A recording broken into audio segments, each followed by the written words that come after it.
चामोर्शी स्थित उपमंडल अधिकारी कार्यालय ने पिछले कई दिनों से वाघोली रेत डिपो में चल रहे अवैध रेत मिट्टी बाजरी की तस्करी पर कार्रवाई करते हुए आखिरकार बड़ा प्रहार कर दिया है। कालाम गांव की ओर जा रहे रेत से लदे 3 ट्रैक्टर और गश्त के लिए इस्तेमाल की जा रही एक स्कॉर्पियो जब्त कर ली गई है। यह कार्रवाई वाघोली रेत डिपो पर की गई है। प्रशासन को सूचना मिली कि दिन भर रेत जमा की जा रही थी, शाम को अवैध रूप से परिवहन किया जा रहा था। इसी के अनुरूप जाल बिछाकर यह कार्रवाई की और जब्त किए गए सभी वाहन चामोर्शी स्थित तहसील कार्यालय में जमा हो गए हैं और तस्करी में इस्तेमाल किए जा रहे संजय दूधवले बोरी के 3 ट्रैक्टर और एक स्कॉर्पियो जब्त की गई है। मी राहुल गजानन पोर्टे, उपसरपंच ग्रामपंचायत वाघोली।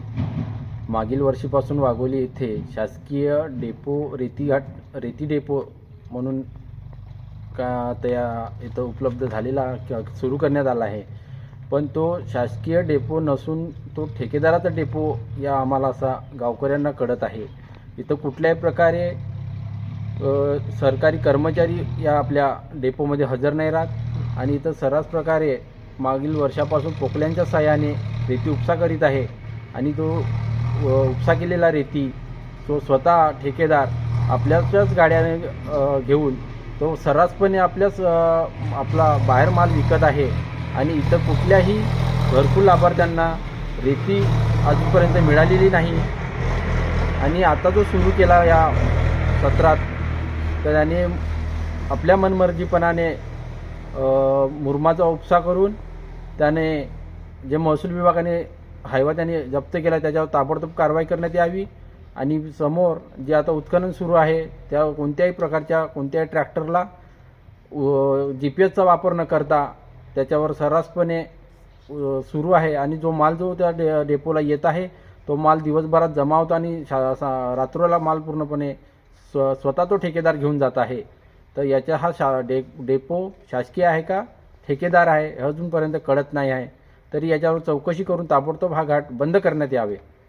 म्हणजे तुम्ही जे ग्रामपंचायतचे जे उपसरपंच आहात, पण तुम्हाला अजूनपर्यंत म्हणजे शासकीय डेपो आहे की हा कोणता डेपो आहे हा अजूनपर्यंत तुम्हाला कळलेला नाही आहे का? मग अजूनपर्यंत आम्हाला कोणत्याही कर्मचाऱ्यांनी किंवा महसूल विभागाच्या कोणत्याही कर्मचाऱ्यांनी आजपर्यंत आम्हाला ही माहिती दिलेली नाही आहे।